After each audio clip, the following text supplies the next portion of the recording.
Well. What's happening, my peeps and my life gainers?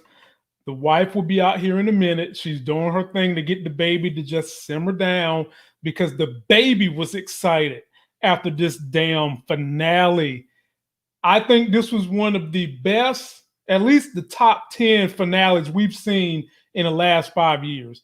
It had everything you all could want. It had a major climax, it had the killing of someone who was an antagonist, it had story lines that can be carried to the next season, it had drama, and it had a payoff. I think they did a great job of paying off everything that they had led up to in this season without leaving us on too big of a cliffhanger that we would be upset with them. And ladies and gentlemen, you saw it on my channel if you came here and you watched my trailer reviews. Did I or did I not report on this little matter right here that Tommy would be in that BMW? See, this is why y'all stick with me.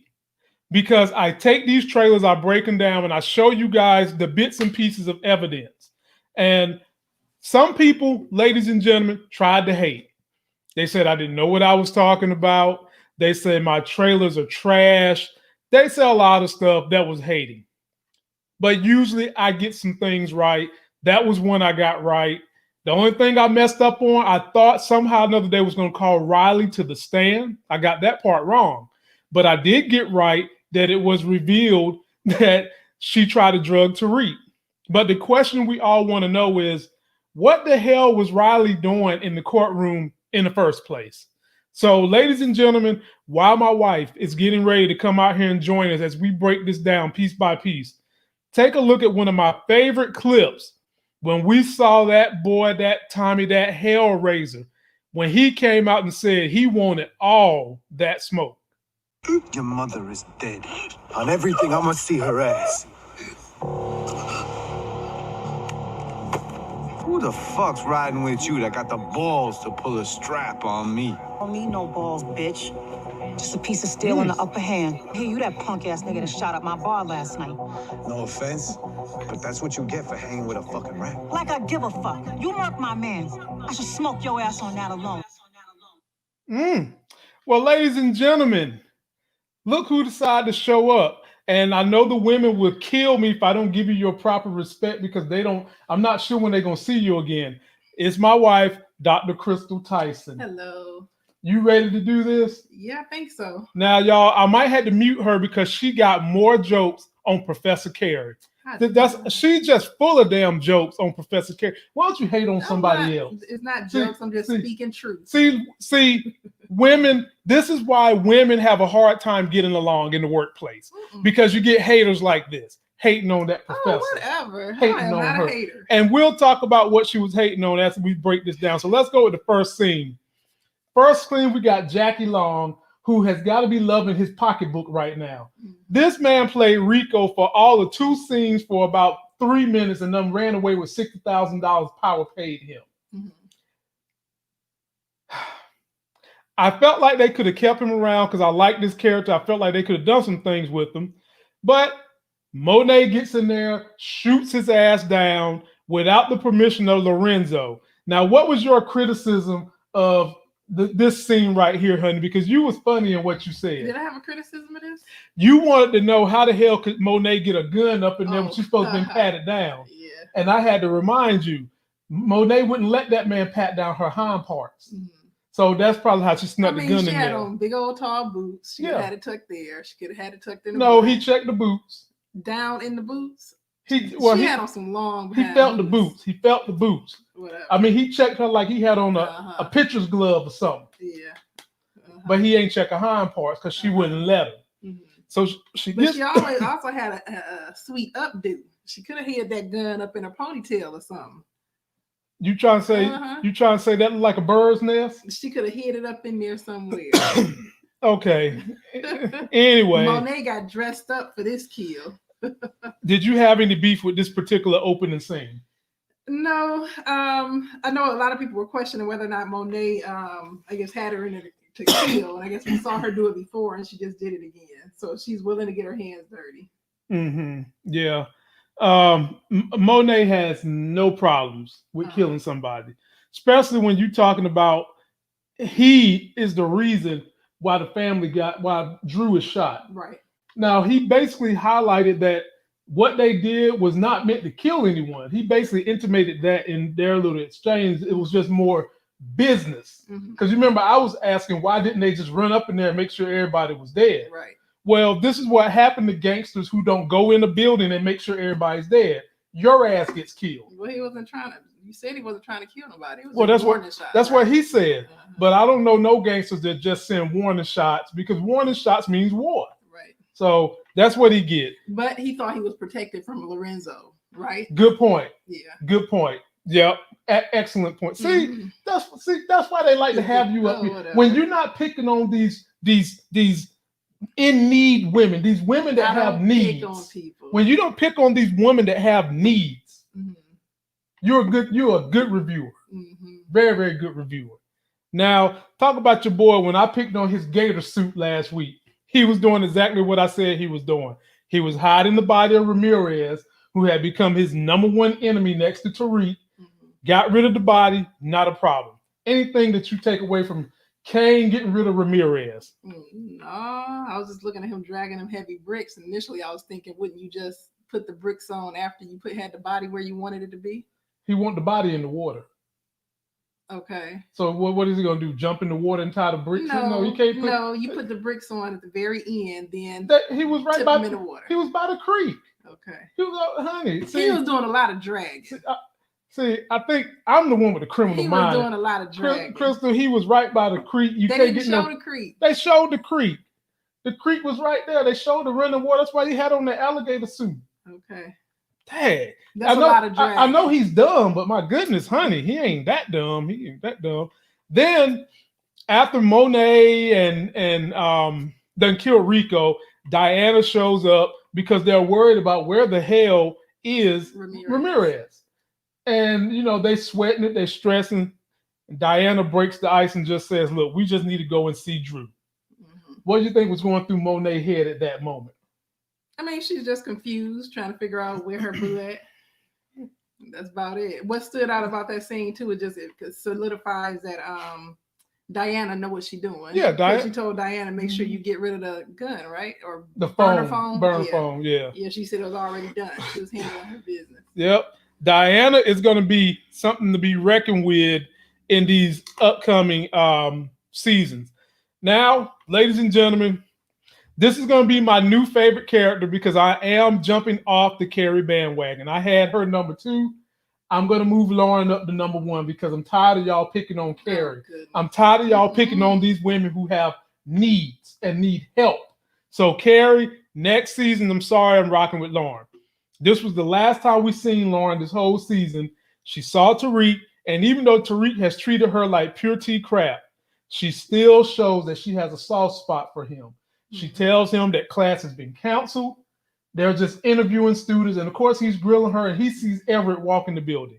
She offered to go with Tariq to his mama's trial. Right. Talk about what are they going to do with Lauren next season, and is she going to continue to have love for Tariq? I'm assuming they're going to continue this love triangle between Diana, Tariq, and Effie. Don't forget, yeah. And so I don't know where they're going to take her character, but she's still going to be in the mix trying to get at him. I think that we might see her.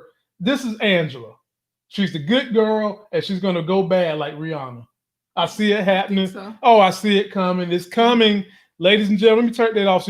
It's coming. Good girl gone bad. She's going to be riding around to Rihanna's theme music. It's coming. Then we get on to this bum right here who was in my top 2 that I thought was going to die. So if you know my top 2, you know my other person did die. He was in here. They interviewing him. And what the hell is Jabari? Does Jabari think he's an FBI agent? Grilling this man to the hilt. He was acting like it. But you know why he was doing that. Because he know that Zeke is related to Drew. So he was pressing him on it. And Professor Carrie, the ex-attorney, smoothed it over and gave him basically a reason for why we shouldn't trust what he's saying. that he had so many drinks. Right. Because she seen where Jabari was pushing him too far to the truth. She was definitely trying to sabotage the interview. Definitely covering for Zeke. Sabotage the interview. She was sabotaging his line of questioning. Was he not drunk?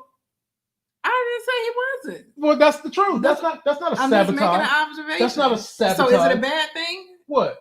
That she's sabotaging the interview? Yes, the word sabotage itself sounds bad. Use a different verb, noun, adjective. Sabotaging she was. Anyway, she was trying to cover for Zeke. And he was trying to cover for Drew. So he mentioned Drew's name, then he started trying to backtrack to cover Zeke. Cover Drew. So we just got lovers and friends covering for each other, huh? Exactly. No. She was not trying to sabotage him, ladies and gentlemen. You see the hate? That's woman hate. She basically used her prosecutorial skills to understand that we can't trust nothing he's saying because he was too drunk. Mm-hmm. Even he said he made a mistake. He saw Drew the night before. Right. When he really saw Drew that night. Mm-hmm. And the only reason he made that mistake, honey, is because why? He was drunk. Mm-hmm. Professor Megram. See what happens when you can give a woman help, a good woman? Mm-hmm. Oh, Lord. Now we get to the part where my wife wanted to pick on Professor for real. So they leaving out of the interview room, and look who pops up. I don't know nothing. I don't know nothing. He pops up because he's sweating this thing. And when he pops up, they leave. He grabs her hand while Jabari zeroed in on that embrace. That touch. And then look at his face. Oh my goodness, boy! Like he's boiling. Oh my goodness, you could scramble eggs on his forehead right now. That boy is hot. And so they get in her office, and you were saying they need to be whispering because you know Jabari probably got supersonic ears when it comes to Carrie panty draws. Right. That's what you were saying. Right. But lady, so when they got in the office, the first thing she did was kiss him, right? No, she didn't. No, she didn't kiss him. No, she didn't kiss him. No, she kissed him sometimes. She kissed them during the exchange. Okay, but regardless, you got Jabari looming outside. He probably he got. You think he got some cameras somewhere tucked in her room? Cameras, microphones. He probably got his ear slipping up underneath the door trying to listen. But ladies and gentlemen, this is the issue my wife took with Professor Carrie. Oh, good. Now, she's at work, but she's not at work. They told the kids that classes was canceled, okay? My wife takes precedence against this outfit she's wearing to do these interviews with. Now, fellas, my subscribers, I'm asking the subscribers, fellas, is there anything wrong with her outfit having slits in her abdominal area and slits in her thigh if she's only there to ask questions? Now, what my wife was trying to say is not professional. She's trying to say it's not professional. Then she's gonna flip and say she wore that because it might get the men to talk a little more. They see all her skin. No, that's what you said. No, that's what you said. See, we need to start recording these private conversations because I said she's trying to entice the little boy. That's exactly what you said. That's exactly what you said. Mm-hmm. But fellas, is there anything wrong with this outfit? I mean, she's not working. She is working. She's interviewing students. She is work. Well, it's not her classroom. She's dealing with them in a professional manner. So she got her shoulders out. She got her midsection out almost. Oh, Lord. Legs slid up to her thigh. Can nobody... Look, when you look at that shot, all you see is thigh. And then you see a little bit of her back. Come on, Lamar. What in the world? See, women, this is the kind of hate. See, that's why the feminist movement is at an all-time high, because this is the kind of hate you poor women deal with. And I empathize with you. Me, I do, because no one should have to go through the scrutiny of another woman talking about your outfit that you decide to wear at work. I'm just trying to help her keep her job. That's it. Moving right along, fellas, let me know. Y'all let me know. Keep in mind, I didn't say women. I said the fellas. No, fellas, would you be okay with your wife going to work like that? She's not married. And would you okay with your little sister? Obviously, her man Zeke ain't have no problem with her showing up to work like that. I don't know nothing. Just go. Next, Lamar. Go. Yeah. I feel you, women. I got your back. So while they're in there, Jabari's over there doing his investigation thing. God, this boy, man, I don't know what Carrie done to him, but he is hooked. He's going through here looking at this, and the first thing Crystal said to me is, they just happened to take a picture of Zeke's family. Mm-hmm. And I had to tell Crystal, when you are a top NBA prospect, they always zoom in on your family. Yeah. They done that to LeBron James. They do that to everybody. Yeah. But the issue is Jabari in there just seething over, trying to put two and two together. Mm-hmm. Do you think he realized that Drew had something going on with Everett? Do you think he put that together? I don't think so. Okay. I don't think so. At least it didn't show like any mannerisms or facial expressions for him to think that something was going on. Mm-hmm. Mm-hmm. Okay.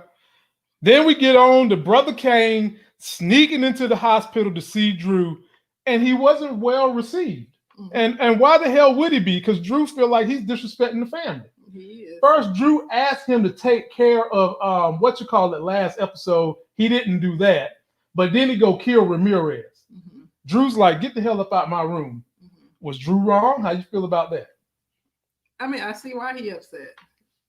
I mean, and Drew even called him dumb. Kane is just dumb. Like you said, just messing everything up. Dumb. But you know what? I had to step back and think: is he wrong? Like, is Kane wrong to not want anything to do with Tariq at all? If you stop and think about all the stuff that Tariq has gotten involved in, mm-hmm. and he just said everything I touch, basically, I heard everybody I'm involved with, whatever. Mm-hmm. So, isn't Kane right to not want to protect the family from Tariq?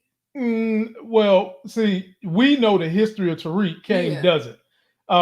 Kane is coming from a jealous position where he wants to be what Tariq is. He's coming from a jealous position, but if he knew what we knew, but he doesn't. He's right. He doesn't know that, so we can't support your argument on that. But ultimately, he's right.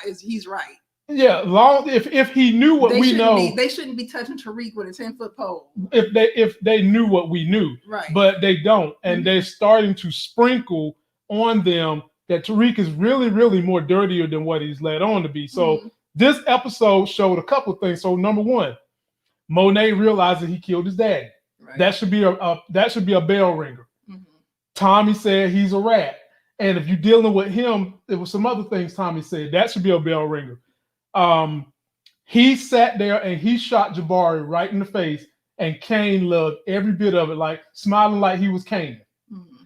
Those things should send alarm bells, but they don't know the gravity of Tariq yet. Yeah. The thing that Kane is upset because he wants to be the leader of the group. He wants more of a leadership. His reasoning is foul, and but ultimately is the best. Is good. It would be best if they knew that, but his real reasoning is jealousy. Right. But his jealousy is not helping the family at the moment. Yeah, because he's messing up all of their business. Yeah. Yes, he's blowing everything up. Yep. Yeah, and that's not helpful. So Drew had every right to say, "Get your ass up out of here," and only the way Drew could say it. By the way, how did Kane get in there? Because normally when there's a shooting, they have police outside your door. Mm-hmm. What, Kane climbed in the window like Spider-Man? What, I mean, and then he just walks out? Yeah. Come on now. And then miraculously, in 3 days, Drew has healed from a gunshot wound to the heart. Was it in the shoulder? It was in the shoulder. I think it was in the shoulder. Let's take a look. Okay. It's not the heart, because the heart is on the other side, but in the chest. Let's just hope it's the shoulder. Okay. All right. Now, this is the one that had me baffled, ladies and gentlemen. This is the courtroom scene. Why the hell is Riley in the courtroom in the first place? Right. Knowing Tariq is going to be on the stand. Can somebody in the comment section please let me know? Why the hell is Riley in the courtroom when she done something illegal to get information? Mm-hmm. She know Nancy is the district attorney, and you know Tariq is going to be there. Mm-hmm. That was just dumb. There's no reason her ass should be in the courtroom. So then Cooper Sachs calls Tariq to the stand, and I've been saying to y'all, there's something up with that judge. I mean, you can just tell. He gets called to the stand, and Cooper Saxe is grilling him.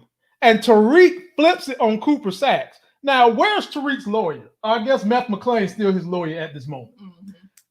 His lawyer didn't get in there and say, I object, nothing. Nobody done nothing.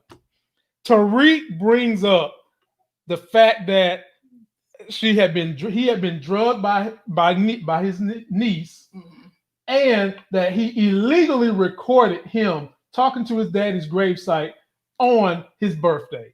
And what did the judge do? The judge reprimanded him in the beginning, admonished him, saying, you can't be saying all that. Go back to what Cooper Saxe asked me. But then Tariq got even more in depth, and the judge let it go. That's a sham. That's a ruse. It's a sham. Well, the next scene to tell you it's a kangaroo court.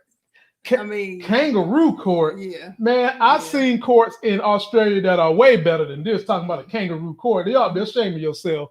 And then the next scene. Don't mean Australia. This is just a kangaroo court. And where does the term kangaroo court come from? I don't know, but I know where it comes from. We get to this scene where they go to the chambers because Meth McClain's talking about a mistrial. And the judge, pretty much knows the rift is in. She has been having this tension between Meth McClain and Cooper Saxe since they started having friendly pal dealings a couple of episodes ago. So now they're in her chambers when who pops in there, ladies and gentlemen, and starts cussing? Stephen Ottman of the DNC. Now, this brother here got some powers. I mean, he's got a whole lot of leverage because he clears that damn room and he even tells the judge to get your ass up out of here. So Stephen Ottman of the DNC, I mean, what position do he got at the DNC? That's what I want to know. He can't be the head of the DNC, but he must be number 2 in line because he's able to tell a judge to get out of her own chambers. Okay. While they're in there, they strike the deal so that with Tamika's blessing, they strike the deal so that Tasha can rat on Tommy. And she's a free woman. Honey, what a courtroom scene. What was you thinking the whole time this courtroom scene was going on? Now, when they first told Tasha that we'd be able to let you go as long as you implicate Tommy, initially I thought she was going to say, I can't tell on Tommy. But the first thing that came out her mouth is, I'm going to be able to go free. I'm like, and I thought that was so like against her character. But granted, she looking out for her family and her family only. And I thought still that she has some loyalty to Tommy, but I guess not. Right.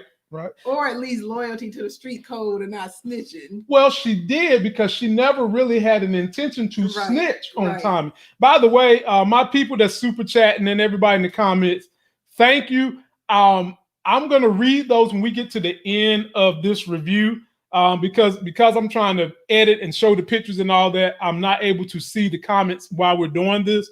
But at the end, I'll take some of you comments and we'll reply to them. But yeah, that was something. That was a doozy. That courtroom scene was a doozy. And of course, Tasha said she would do it, but she was lying. Her real plan was they're going to let her go. Her and her family's just going to be on the run because she wasn't going to rat on Tommy. And then this whole scene was ridiculous. You have the defendant, you have the prosecutor, the defendant, all kind of putting their heads together on how they're going to play this whole trial out. Well, they have to because it's dirt. Everybody's got dirt. Remember, I told you when I was rubbing elbows. I mean, everybody is just dirt. I mean, it's just dirty. Right. Remember when I told you I was rubbing elbows with some of the power players in Greenville, North Carolina, and what they like to do is get you either on a golf course or get you somewhere and get you drunk. Then everybody tells everybody's dirty little secret so they have something to control you with. And that's what we had in here right there. Meth McClain's like, Steven, obviously this is dirty. What you gonna do for me? And he got what he wanted. All right. And then this chick right here, I told y'all she wants Tasha panty draws. She never forcefully got him, but she's talking junk to Tasha. Will we see this chick again? Because Tasha said, no, you won't see me again. Yeah, I think that foreshadowed that Tasha's going to be back in jail. I think so. A lot of people think Tasha's gone. They think this is how they writing Tasha out of the series. I can see it. And I won't be mad if they done it like this. It's a way to clean it up. Yeah. Yep. So And then we get to this scene where my man Meth McLean was looking like he was someone who runs a Ponzi scheme. Oh my God, I love it. I love it when these dudes who think that they are Mike Pence or they think that they are really, they get in front of the camera and they're able to exude, I'm just sincere, I'm wholesome. I'm so wholesome, deer can eat out of my hand, honey. That's what I am. I am not a used car salesman. I am not a Ponzi scheme person. And he got Tasha to get out there in front of that crowd. He wanted her to say the speech that he wrote. She wouldn't do it. But the faces Meth McLean was making, he was so sincere. He was so in his character by her getting out and by the prejudice that happens to the African American family in America. And justice had been served. That's what he got done. And he got it done the right way because he ain't do nothing crooked. He ain't do nothing crooked. Mm-hmm. Not in front of the cameras, anyway. Not in front of the camera, he ain't do. Look at that face. Now, look at that face. This whole scene, I was cracking up because did you hear Stephen Ottman call him Jason Derulo? Right. Now, when most people get out of jail, they just want to get their stuff and go, but not Tasha. Yeah. When she gets out of jail, she goes put on her wig, put on her eyelashes, full face of makeup, nice dress, and then did you see them shoes she was wearing? Did you see them gold tip shoes she was wearing? Wonder Woman could have used that in her movie. Them was some hot ass shoes she was wearing. But yeah, I'm like, okay, when did they give her time to go do all of this to leave jail? Well, she gotta look good for her little girlfriend, showing what she missed out on. She's supposed to be going to see her family. And so family, forget all that makeup, just run out there and see if you see your kids. Well, honey, you know how honest children are. If you stink, children gonna tell you. Mm-hmm. So Yasmin with a Y, mine would have said, Mommy, you need to take a bath or something. So she wanted to make sure that she came out there right. Okay. And she had to look good for the American people because she didn't know it was going to be a press conference. he dropped that on her. She didn't know it was a press conference. Damn it. She had to look good for the American people because an injustice had been done to a black sister who was a mother, a wife, a widow. Just go. Moving right along, ladies and gentlemen. Riley meets up with Brayden. Basically, she's trying to, in essence, come clean about her dealings and how they met. Right. But she's also saying, yes, we met wrong, but I still like you. Mm-hmm. He ain't trying to hear none of it. What's going to happen with them in the future? I think they're going to keep Riley around. Of course, they have to. Now, initially I was knocking her for being in the courtroom because she basically just blowing her cover with Tariq. She doesn't know that Tariq knows that she's spying on him. At least I don't think she does. But still, there's still no reason you should be in that courtroom. But by being there, she did see that Tariq is a lot more savvy or a lot more deeper into the streets than she thought he was, or than she was aware. And so by getting that information, she took that to Brayden to try to warn him. Mm-hmm. Yep. Well, they're going to keep her around. At the end of this episode, Tariq basically gave Brayden his blessing to get back with her. Now I think she's going to end up getting herself hurt, probably trying to help Brayden. Of course. So either she's going to be so in love with Brayden that she's going to feed him information that her uncle is giving her. Well, the uncle's not a DA no more. Right. Yeah. So I guess bottom line is, if that's not going to play out, she's probably going to end up getting hurt trying to save Brayden. Mm-hmm. All right. Then we get Zeke meeting up with Tariq to basically say, man, you should have stayed out of my family's affairs. Monet lied to everybody. Did you like the way they played this dynamic between Tariq and Zeke this whole season? And where do you see them going in the future? They didn't have much interaction this season besides like the very first, I guess, episode when he went over to his house. Yeah. His family's house, and then this scene again. So there's like a meetup from them from the beginning. Mm-hmm. I didn't really think anything stood out. Well, what stood out to me was basically what Zeke said. Monet chooses who she tells the whole truth to, basically. And I think Zeke at this point in time realizes Tariq is in deep. which is why he said, I wish you would have never got hung up with my family. So, but I mean, by saying that means he don't know that Tariq is deep or is already in deep. nobody knows Tariq history, honey. So we're just gonna go with nobody knows really nothing about Tariq. But he's highlighting, look, man, Monet just tell the truth when she want to and to whom she want to tell it to. So we'll see. Then we see Tariq meeting up with Diana, the other hottie in this show. And he said his famous word. What is Tariq's famous phrase? But I got you. I got you. Okay. Yeah. And he and he knows that she still has the hots for him. He was able to get her to tell him the whole truth about what's going on with Ramirez and Drew, and she confided in him because she likes him. Her feelings is in this thing, but I feel like this was a good time for her to confide in him. You know, in all honesty, as of right now, I think Tariq does have the family's interest at heart because of the business. Right. You know, I think he does have their interests top notch because there's nothing for him to risk. But we'll get to this in a minute, but it's going to be interesting how things play out going forward after this season. Then we get Tariq meeting up with his boy Brayden. Now, this is something that Larry had been wanting to know. And I told him it could just be that Brayden loves the game. He's been trying to figure out what are the motivations for people who already got so much going on in their life that they would turn to a life of drugs and crime. And I said sometimes people's motivations are they just want to do this. This is what they want to do. They want to do something that they couldn't do and they could possibly be good at it. That's what I said 3 episodes ago. And guess what Brayden said? Brayden says the same thing Tommy told Ghost. This is the only thing I'm good at. Right. That's what he tells Tariq. And so Tariq's telling him, I'm trying to get out the game. Whatever. I'm going to let you take over. And Brayden's kind of like, he's for it, but he really wants Tariq to stay in. How are they going to move their relationship in the future? Because Tariq's still not really coming clean completely with Brayden. He gives Brayden this blessing that he should still pursue Riley, even though it started out as a lie. Right. And I thought that was a growing up process for him. A lot of this episode, I feel like, was a maturation process for Tariq. This was Tariq's growth episode. What do you think is going to happen with their relationship? I think they're going to still deal with each other. They're going to be, partners in crime, going out there selling drugs. Tariq is going to have to make money one way or another because he's going to be in school for a while. Yeah. At least 3 years. If we just assume that he's going to get the conical scholarship, whatever program, he's going to be in school for at least 3 years. He's going to need money.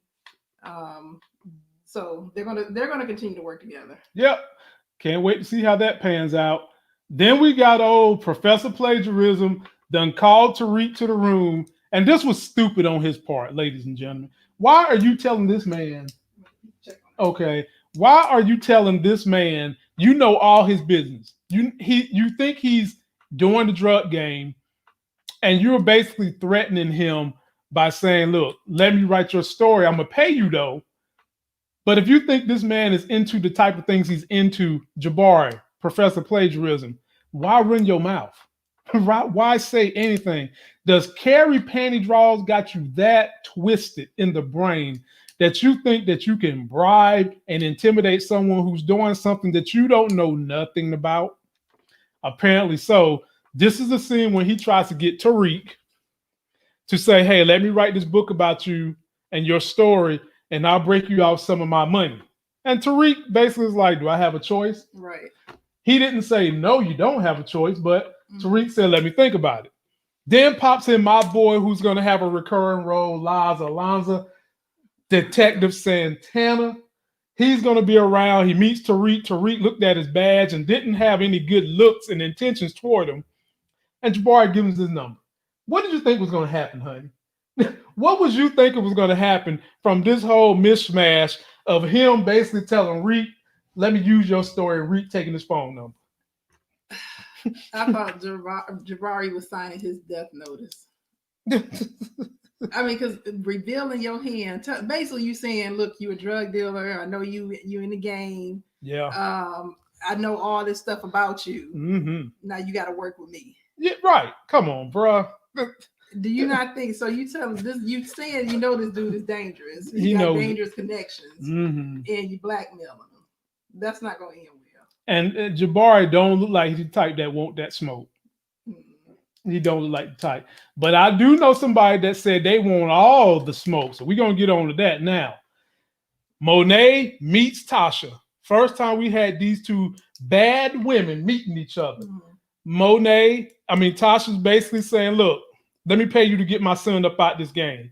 And Monet's like, hell to the no, because I done switched my whole entire business. So ladies and gentlemen, think of it like this. If this was a legit business, Monet, before Tariq came, was selling pressure washers in Lowe's.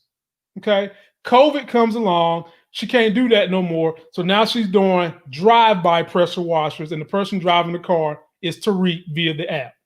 So that's what she tells Tasha, like, I done changed my whole business for your son. And when she said that, I'm just thinking, she's not as big time as we thought she was. Exactly. I was thinking the same thing. But she's like they're a struggling family selling drugs, right, trying to come up. Right. So you done switched your whole game because this little dude done popped up. Yeah. One little dude. Right. Which goes to support Kane's position and being upset with Tariq popping up. Right. But also, the other thing that I thought was funny about this whole thing, they supposed to be the big bad to hide a family. Right. Not only what you just said about them and their drug business is so weak, they put the whole thing on Tariq, but Kane leaves the family, Ramirez leaves the family, and now you ain't got no more hitters in your crew. Exactly. Yeah, like you ain't got an army no more. Yeah. Stop it. People was trying to say they was a bigger gangster family than Ghost and Tommy. They were on their way up. They were trying to come up. Yeah, stop it. When we hear that backstory, they probably gonna be somebody that was selling for Ghost and Tommy, probably. But now this could be, them starting off in the beginning, this little bitty operation, and Tariq might take them to the next level. How Ghost took, how Ghost and Tommy came up. It could be. I could see them setting up Tariq to be the type of dude to go meet your Mexican cartel leader, your Argentinian cartel leader, and take him out. I could see them setting that up. We'll see. Now, the other thing I thought when I saw the two of them together, the back and forth, I thought it would be sweet if they could somehow have them team up together down the line. So I know you're thinking Tasha is done for the series. She done. But if they could bring her back and have them working together, I think that would be so sweet. It would. That would be sweet. I almost want to say, Monet said it though. Monet is basically like, the way she raised Kane is her fault. I see more of Kane in Monet than I see Drew in Monet, meaning that Monet seems a little dense to me. I'm just keeping that thing real. Okay. Now, the brains of this operation would have to be Tasha and Tariq. Tasha is way brighter of a light bulb than Monet is. Monet is more like Kane. Maybe if Monet step out from underneath her husband's thumb. Which is what Tasha said in this exchange. Right. Tasha basically highlighted that in this exchange. Talking to your husband, I was talking to you. Right. Yeah. Right. But they could make it happen. If they wanted to. Yeah. But I think Tasha's done, and I'm sad. And then in the middle of all that, we see that Hellraiser Tommy shoot up the place. Did y'all see the way Tasha was scared? Now, Tasha's a good actor. I saw the emotion in Tasha. I felt the emotion. Honey, I felt it in my heart when Tasha was hiding under that table. What about Monet? What about her? You ain't feel the emotion when Monet was hiding? What emotion? The only emotion I had was laughter because it looked like that bird's nest on her head was about to fall off. And why is she shooting at a metaled up window? Look at this window. Look at this window. Where is it? Right there. She's shooting at that. Tommy shot up her man standing at the door. He's dead. Tommy got rid of him. Right. And then he speeded off. And Tasha knew what the deal was. Yeah. Look at that face. Woo-wee, boy. Next thing Tasha does is run all the way to Tariq dorm. Scared as hell, said, we need to get our money. We need to go. Tariq was like, nah, Mom, we ain't going nowhere. I got a plan. Mhm. I got a plan. My plan involves a couple of parts that I can't tell you, but you need to trust me. Right. I'm a man now, Mama. Basically, that's what happened. Mama, I'm a man. And she listened to him. She listened to him, honey, like he was a man. She took his advice and she listened to him. And then he gave her that "Mama, I love you" hug. Uh-huh. Mm-hmm. What was you thinking when you was thinking, listen to your mama, won't you? I know that's what you was thinking. I'm thinking like, look how the road that we've traveled to get to the point where we all trust in Tariq, hoping Tariq could come through. Mm-hmm. Whereas on Power, I'm like, look at this little guy. I was fussing out Tasha for listening to him, but now everything is in Tariq's hand. You trust Courtney Kemp now? Because she took this character that we really hated, and I'm not saying we love him now, but we are still very interested in the story. Yeah. They put a great story around him, and we're interested. Mm-hmm. And they done a good job. And they did a good job by saving Tommy for the very end to bring him in. They did an excellent. Courtney Kemp, I can get up there and write with you, sweetie. I don't need a lot of money. I don't need a lot. I got a lot of investments, but a little bit would help. Then we get on to Monet go meet up with Daddy Tejada in jail. He's mad with her because she killed Rico. He's know that Rico people gonna retaliate. She done exiled Kane from the family, and he's saying basically that Kane is Allen Iverson. He's the question and he's the answer. Mm-hmm. And that's how Kane wanted it.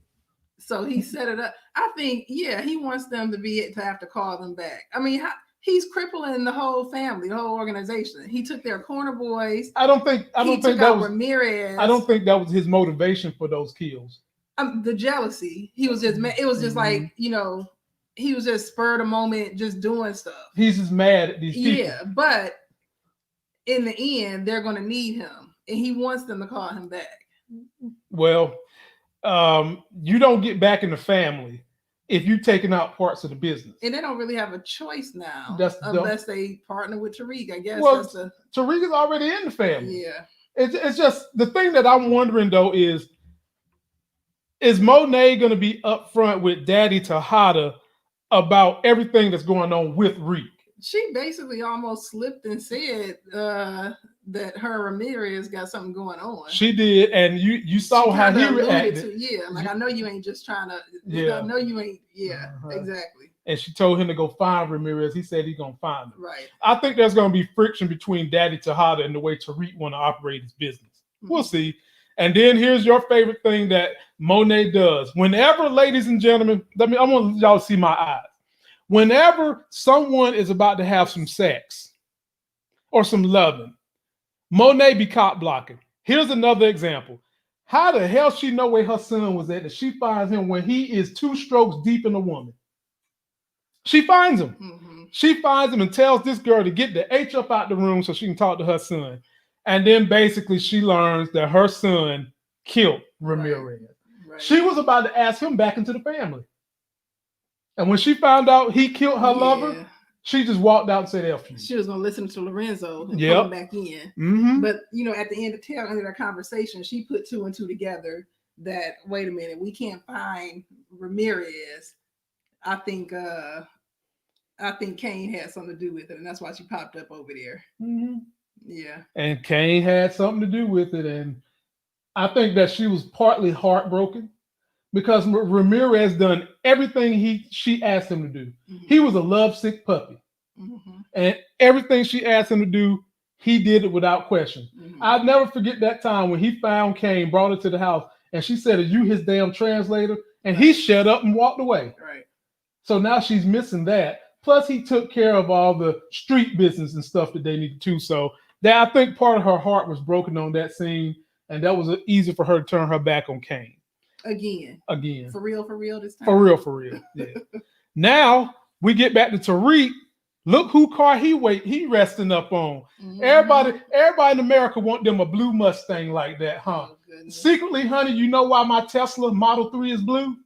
You're right. Because of Tommy's car. Okay. That's why my Tesla is the same color as Tommy's car. Mm-hmm. That's why I didn't get red, black, or white.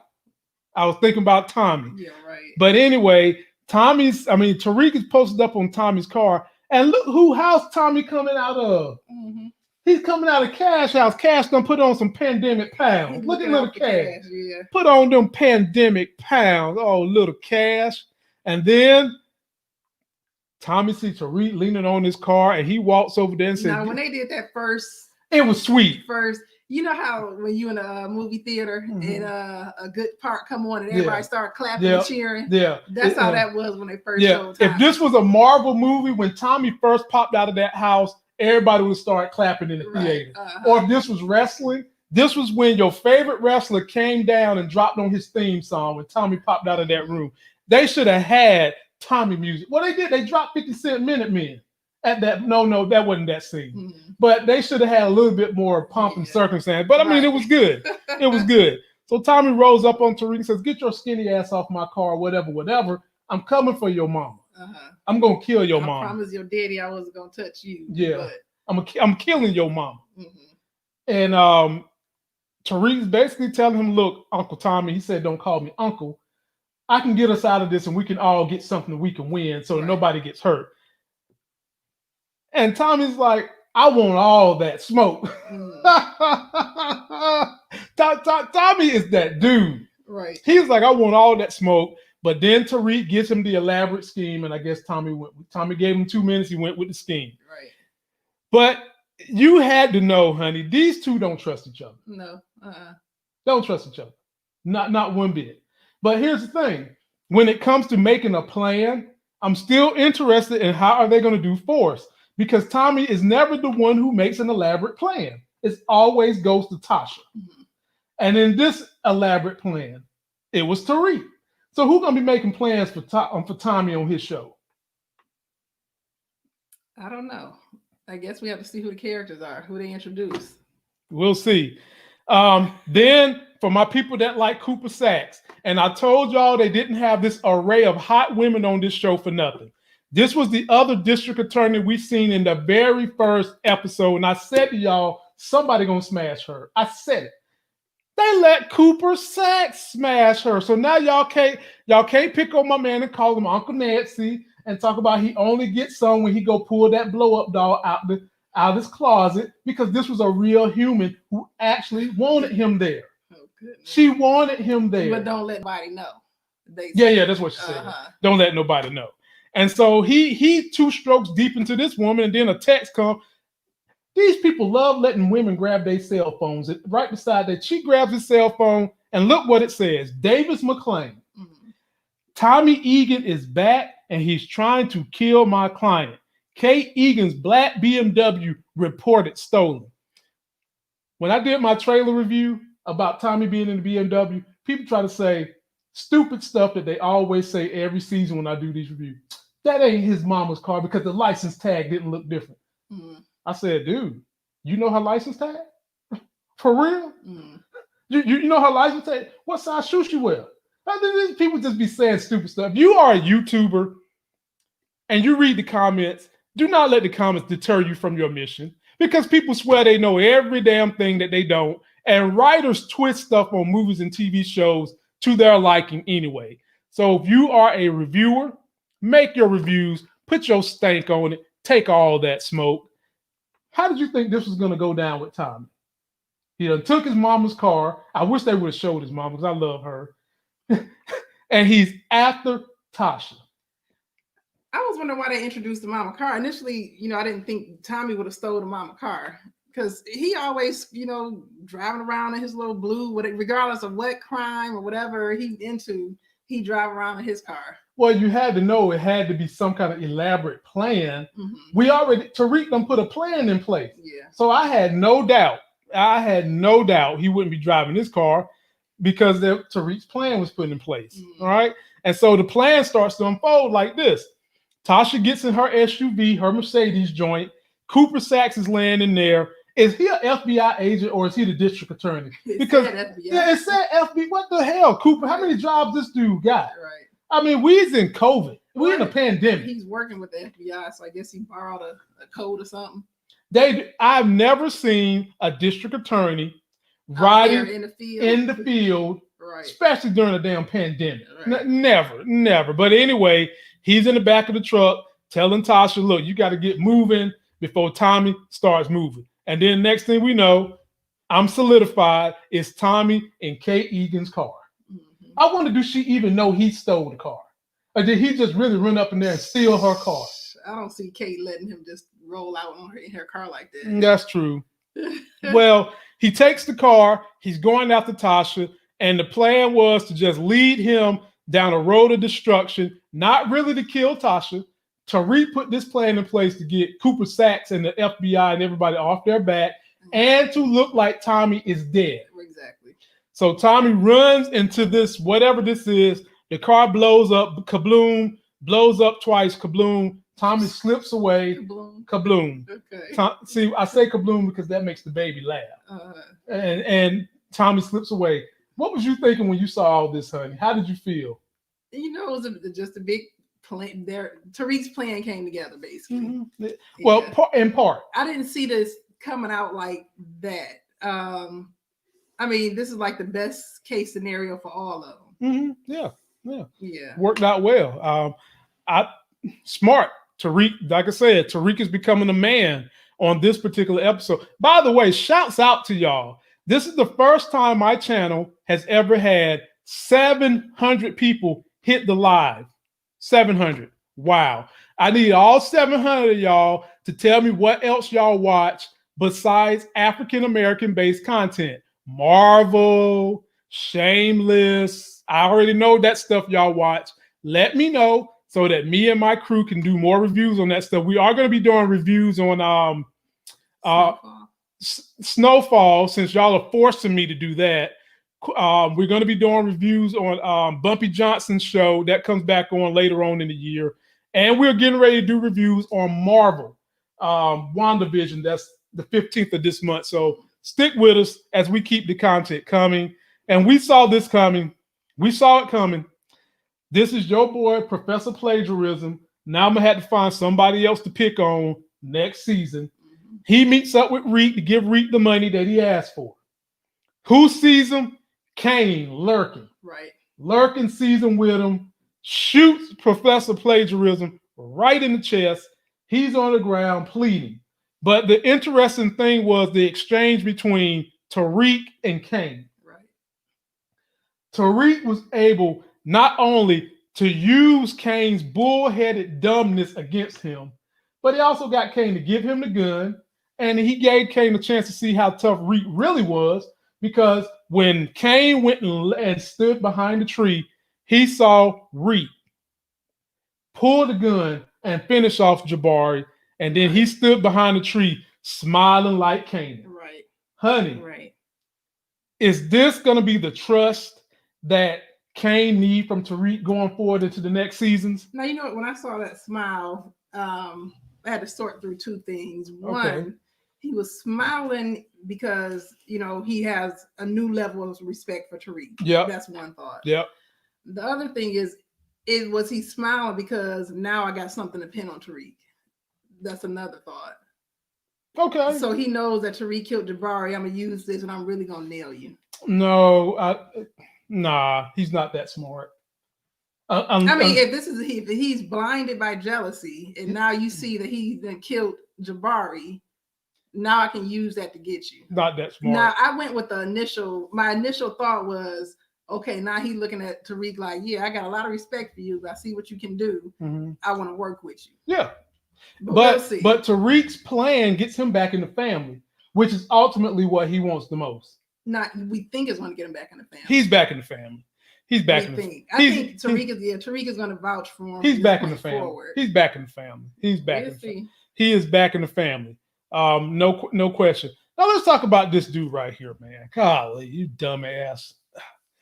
The two people I said were my top two suspects to die was him and Everett. Mm-hmm. Me and Larry said Larry's number one was Jabari. My number one was Everett. And my number two was Jabari. And Larry's number two was Everett. So Larry, you get a cookie. What the hell is wrong with this dude, Crystal? What? I'm mad. I didn't want to see him die yet. Initially, I thought Tariq was gonna let him go. I didn't. But when he started giving him that speech, when Jabari started saying, "Okay, good, he gone. Not like help me get to the hospital," something like that. I'm like, "Oh goodness, he about to die." Now, see, Larry's gonna complain that this show didn't have a whole lot of good male role models. Well, he wasn't really one either. He was one on paper, but right, on paper. Yeah. On paper. He's gone now. I like the character because I like the chase he was doing with Carrie and getting into mischief. I wanted him to get into a little bit more mischief before they killed him. So why y'all just couldn't kill Everett first? Golly, I liked him. I like Jabari plagiarism as a protagonist. You love to hate him, basically. I wouldn't even say I hated him. I just like seeing him going down this I'm whipped road and making stupid decisions because he's so whipped.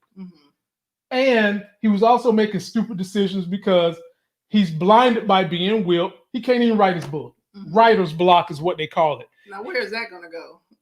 So right. His book, is it still going to come out published? What's going to? So with him being killed, it leaves this issue right here.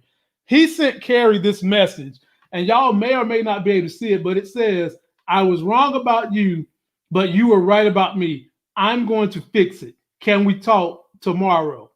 Jabari Reynolds sent that to Carrie, right? Carrie, yep.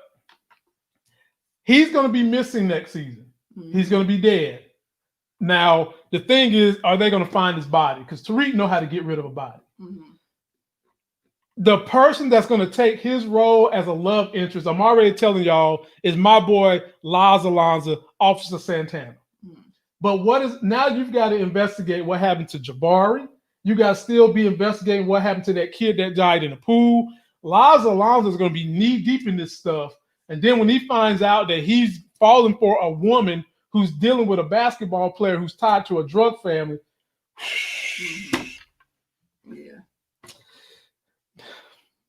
Telling y'all, they did a fine job of sealing up the series for this season, but leaving other plot holes that they can go down. But they didn't do it in a manner where we feel like it's a huge cliffhanger. So for that power, you get a cookie. And this is Professor Carrie reading that message. And then we get on back to this scene.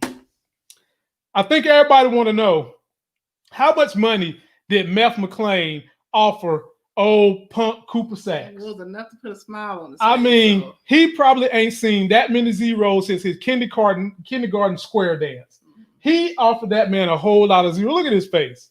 Look at that smile on his face. When have we seen Nancy smile like that? That goofy smile. I mean, yeah. That's the kind of smile that people give you when they feel like they're getting over and they're not really confident. He getting over. He getting over. But Crystal, how can these two trust each other? Meth McClain has already seen just how much of an effort Cooper Sacks is. How? I mean, he wants to use his experience in the courtroom. He said nobody can touch you in the courtroom, basically. No, he wants to use the information he's gathered from being a district attorney. Yeah. Is what he wants to use. In the courtroom, Cooper Sacks is horrible. I would never. So he told him that just to make him feel good. Yeah, he was stroking his ego. He did say bring the file and all. That's what he really wants from him. That's what Meth McClain really wants from him. And I would love to know how many zeros he gave him. We'll see. Because for those of you who don't know, I do stocks on this channel. And I'm doing the stocks and real estate and all that on my other channel. So if you haven't subscribed to Like and Review, subscribe. Cooper Sacks said his brother runs a hedge fund.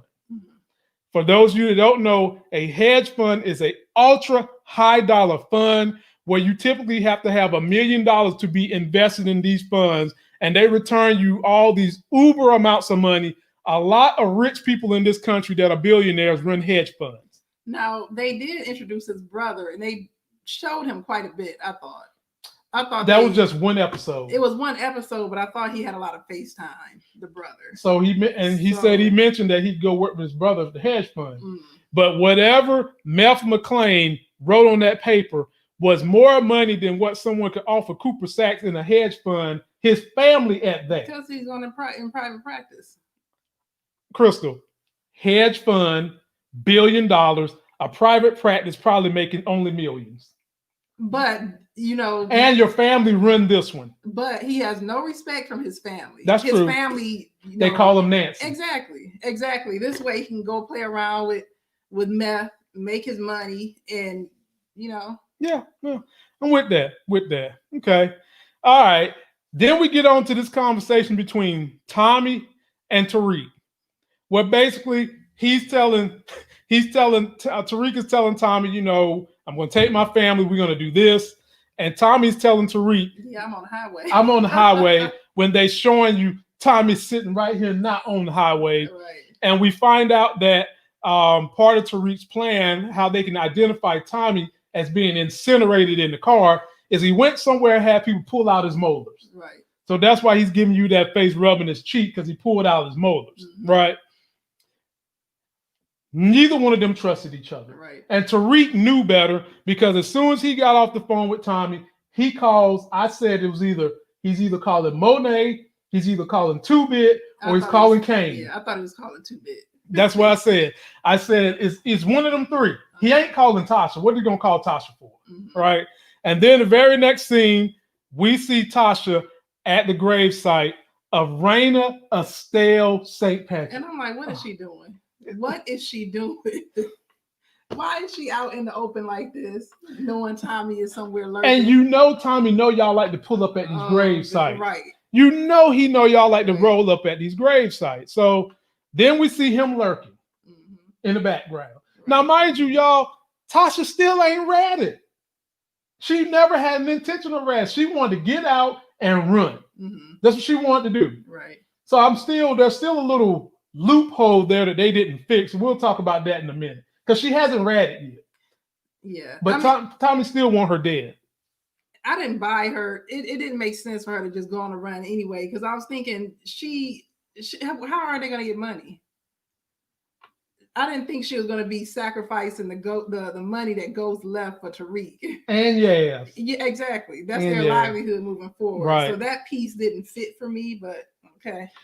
And so they're out in the graveyard. Tommy's lurking. Tariq pops up and tells his mom. The mom was thinking we about to bounce. And then all of a sudden the police pop up, FBI pop up. And that's when Tariq tells her, look, mommy, I'm sending you away. I got to do my thing. Mm-hmm. Look at the pain in her face.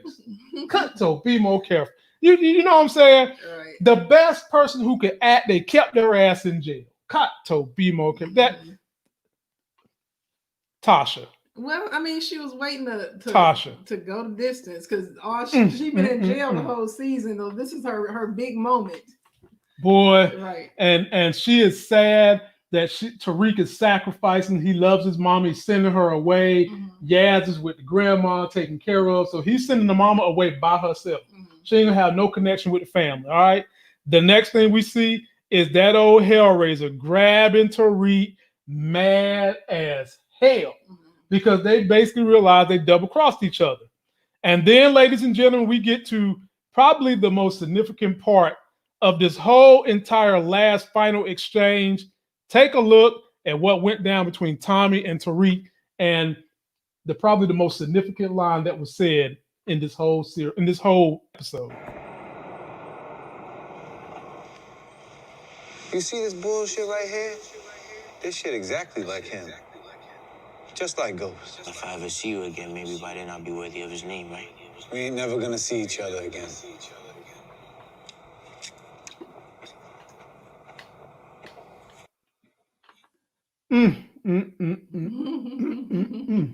Ghost is now Tariq. So Tariq got Monet to roll up there, help her pull the gun on Tommy. Right. She mad that he shot up her place, killed one of her henchmen, and Tommy's like, who the hell can pull a gun on me? Who you got? He finds out, and Tommy basically walks off in the sunset. Right. And they finish off by letting Monet find out that Tariq killed his daddy. Honey, are you satisfied with the way they sewed up this series, this season, and this I finale. think they did a good job. Mhm. They wrapped everything up in a nice, neat little bow. They did. I was wondering what I was looking for the cliffhanger too, Mhm. but the way they finished everything off, I think I'm satisfied with it not necessarily having a cliffhanger. So I think now they can just start fresh. Yeah. So now they can move this storyline forward. You're not dragging and trying to tie up loose ends from the Power series. Yeah. They can just start over and do what they want to do with the plot going forward. I'm gonna go ahead and put this on out there because I know somebody's gonna make a video. I know somebody gonna make a video, and they're gonna talk about this. Tariq got Tommy gun. This is Monet handing Tariq his Uncle Tommy's gun, Right. which is probably gonna be his sacred gun that he's gonna always use, and it could also be a way for them to bring Tommy back. Mm-hmm. You know, it could always be a way for them to bring Tommy back into the story. But ladies and gentlemen, I agree. I was satisfied with the way they done it. I still say in the last 5 years for a season finale, this is definitely in the top 10. Somebody tell me something that they feel like is better. 10 other shows better. This is definitely because they sold up everything. The whole entire season, they have been bridging the old power with this power. And the way they've done the writing, I guess they felt like we need to make it a way that we can sew it all up right here in this season so that this can have its own identity going forward. Right. It just almost feels like a series finale, believe it or not. It does. The way that it does. It does. Do y'all think Tommy's going to ever come back? Do y'all think they're going to bring Tasha back? I think they just paid Tasha off for good. Mm-hmm. I think they just paid off Tommy for good. I think Tommy is done. It would be great to see him back, but I think he's done. And then that leaves the question of 2-Bit. What are they going to do with him? He can go both shows. Mm-hmm. He can go Tommy's show. He can go Tariq's show. I really think 2-Bit is going to stay in this series because he could be a problem for the family. Mm-hmm. He could definitely be a problem for the family. The good job, Courtney Kemp and Power People. I'm proud of the way they've done this. I'm anxious to see what they do next. We've still got Kanan's show coming out. Oh Lord, y'all still think Ghost is dead, man. James St. Patrick, that person we knew as Ghost, he's gone. But Ghost is the moniker, like 007. Anybody can be 007. They passed the moniker on. Tariq is now Ghost, but James St. Patrick Ghost, he's done. He's done. He's done. It's been an honor to have you guys follow my channel this season, watch all these videos, give input, talk comments, read the trailer reviews, and we want to keep this thing going. So definitely let me know what other shows you guys are watching outside of the Stars atmosphere that we can do shows on. And Wednesday, me and Larry and T Streams, we're going to do this for the fans. We are going to take calls the whole entire show. So if you're going to be following us for our live show that we do Monday, Wednesday, and Friday night at 9 p.m. Eastern time, this Wednesday, we're going to be taking your phone calls so that you guys can tell us how you felt about this season of Power, where you want to see the show go, and how you're feeling about raising Kanan, Tommy's show, and if they're going to go ahead and go forward with Power with my man, the politician that I love so much. Oh goodness. I'm no Tate with Tate's show. So let's read some of the comments, man. Let's see here. Bruce McFadden, thanks, my brother. We're gonna try. Tariq should have stayed at school by okay. We didn't see a casket for it. We don't have to see a casket. Ghost is done. The new distro should have been Tommy. Would you have liked to see them keep Tommy? I don't think they want to keep Tommy because he's about to have his own identity. Yeah. He's officially dead. So I don't know what he's going to name himself because he's dead now. They think he's burnt up. Right. So he's clear to go do whatever he wants to do as somebody else. Let's see. Teresa C. Tommy has killed many people that were in protective custody. Tasha will be dead soon. Mm-hmm. We got to take that into consideration. Right. Will he continue to pursue Tasha? Because he said he was. Right. He didn't say he was going to stop. True. He said, if you don't shoot me now, I will go get your mama. Right. And he said he want all the smoke. Yeah, that's a good comment. I agree.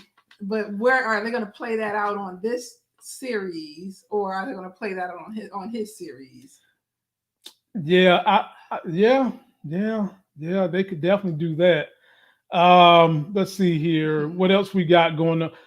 Moochella Shy. When you gonna get your YouTube going, Moochie? This is the best time of the year for you to get your YouTube going, so you can have special guests like me and living legend Larry on your show. Moochella says, "True. Tommy said he wanted that smoke. Yeah, he did. Yeah, I think, but moving him to, if we do this in Tommy's series, I think it'll be a drag on the plot line because you have to develop a storyline around him by himself. Mm-hmm. And if he's still going back, they're gonna have to try to explain who Tasha is, why he's still going after Tasha. I don't know how to make that fit, but see, here we go. Maurice, I ain't even gonna butcher your last name. He's saying Monet is gonna kill Carrie next season. Why? Because she's messing around with his nephew. He's messing around with it. Because she's messing around with my nephew. I don't know nothing. Right, I don't know nothing. Right. Yeah. No, stop it. Look, I'm proud that on this episode, I didn't see y'all in here calling my girl Lock and Key Carrie, Conjugal Carrie, or Scary Carrie. But would y'all give that chick a break? She did her thing. Now, I'm not all that fond of that outfit she wore this episode either. I'm just going to keep it real. But she did her thing. She played her role. And I see her getting in too deep. And she didn't let all of us know that she's still rolling with Zeke. They still messing around together. They ain't slowing down. Yeah, he gonna pop his ass. Do they only go to one place to get their underwear? Every man in this episode, in this series, wear the same damn draw. I'm about to one day passing it around. He gonna creep back up on her, telling some, you ready for round 2? Oh, goodness. And I'm looking at him like, get your Eddie Winslow Bellamy ass up out of here and go somewhere else. Yeah. So that's going to be an issue eventually between Monet and Carrie. It ain't over. Kendall Wiggins wants to know, how did I feel about old R. Kelly professor begging for his life? I didn't feel nothing. I laughed. That's what he get. I mean, really, what does he expect? You're dealing with Tariq. He thought Tariq was this little doe-eyed, innocent boy from the streets that he could help save, but he didn't know that Tariq was the monster.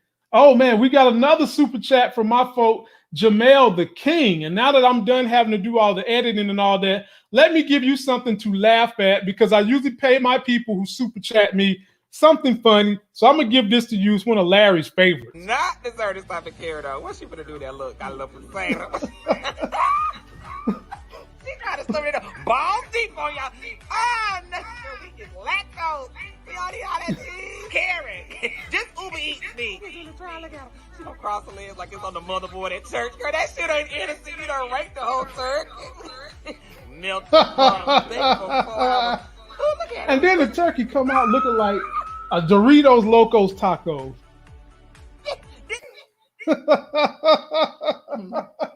You want some taco turkey, honey? Oh, no. Oh, okay. I just want to say, my brother, I appreciate that, man. We love those super chats when y'all do that.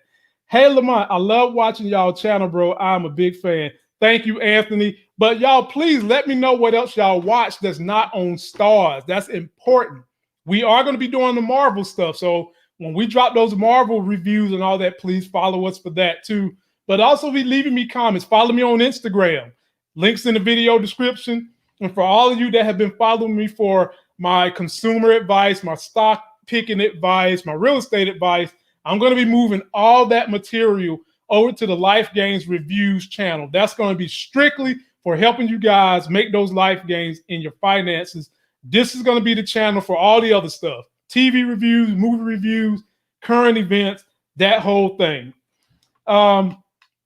In closing, honey, to get us out of here, where do you want to see them go next season? You want me to tell you? I want to see Carrie get some help. Oh, God. I want to see Lauren get some help. See Carrie get some help. I ain't. Wait a minute, because some of these folks nasty.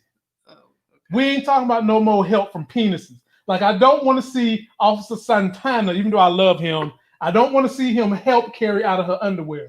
I want to see him take Carrie somewhere where she gets professional help. He treats her like a gentleman, and she leaves Zeke. Yeah. That's what I want to see. And I want to see Lauren smarten up, realize Tariq's a bad boy, and I guess one thing they have to play out how Carrie, or reveal how Carrie knows Method Man. So they might move it towards they have some type of interaction or drama moving forward. And then also Paula, what's her name? Paula? Paula, yeah. Paula ain't gone. No, Paula's not gone. Paula No. coming back. Yeah, Paula's coming back. You still got the storyline with Effie. You still got that. You still got Lauren's parents, because a lot of us think Lauren's mama thirsty. And think that, she might be dipping out on the daddy. Lauren's boyfriend. You got Mush Mouth Malcolm. Yeah. Yeah. So you got quite a few things that you can move forward. Yeah, you with. do. One of the commenters, JL, said, think Cash's dad is related to Lorenzo. I think if they was going to go down that road, they might would have played it already, but it could be true because Power plants all these seeds, and then they use them when they have to. And sometimes you don't see it coming, but that could definitely be something that they do. Brayden will catch his first body in season 2. That's a given. That's a given. I'm 100%. Brayden gonna shoot somebody. Shoot, we did good today. The baby didn't even wake up. Right, High five. Right. High five. You did good. You gave that baby the milk of the poppy tonight, didn't you? That thing ain't wake up. Let's see what else we got. Tommy will need Tasha. He can't kill her. Can you see a scenario where they would have it where he needs Tasha and he won't kill her? I think Tommy done just wrote Tasha off. No. I think so. No. I don't see them surprise me, make the storyline work, but Right. I want him to be done with her. I do want to see Kate Egan. Me too, but we're done. We ain't gonna see her. Yeah, I don't see them. They always fell out, got back together, fell out, got back together.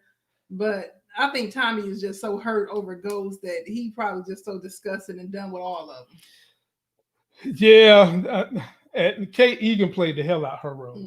We didn't know she was a stripper prior to the thing, but I guess we should have assumed all the cocaine she was knocking down like a Hoover vacuum. We should have known something. But ladies and gentlemen, we appreciate you all coming through. When we figure out a different show, I'll bring the wife back because she does add that soft, subtle dynamic to the show to help out. And occasionally she picks on people that she thinks I like in their character roles. Yes, you did. You done picked on Carrie 3 weeks straight. I just made some truthful observations. That's it. And let me guess, the truth hurts, huh? Hurting you. What do you say? A hit dog will holler? I ain't say that. Y'all old school heads said that. You holler. Y'all old heads. No, it ain't true. Yes, nothing. I mean, what you expect a dog to do to get hit? Shut up. That don't make no sense. That mean if I'm talking about you, then no. If it don't apply to you, you wouldn't care. It don't apply to me. That's what it means. It doesn't apply to me. You hollering. So I'm not hollering. If I get hit, I'm gonna holler. That's just like you getting a spanking from your mama. Your mama telling you, "Don't you cry." Yeah, come on, make some sense. I'll explain it to you later. Ladies and gentlemen, before I get into any trouble, we're getting out of here. Follow us tomorrow. We'll be going live at 9 p.m.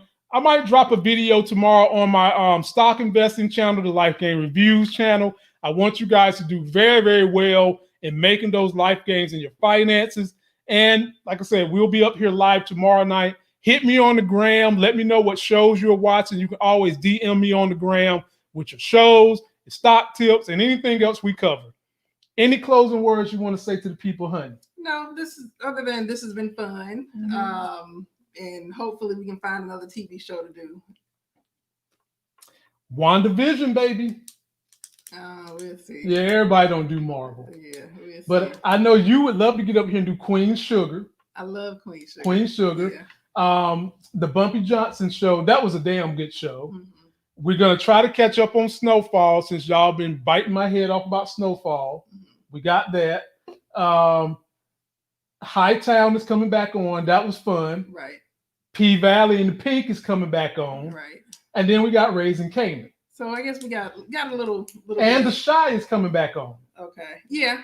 So So we're gonna have I some might be able to shows. roll with you. And Moochella, please get your YouTube channel together before these shows start coming back on. Because I want you as a special guest so I can antagonize. Because you know who really got the lock and key thing started? Moochella. Smart lady. That's going to do it for this video. Too. That's going to do it for this video. Don't forget to like the video, comment, subscribe, get yourself a Life Game. Subscribe to the Life Game Reviews channel. And until that next Sexy as Hell video, we'll see y'all.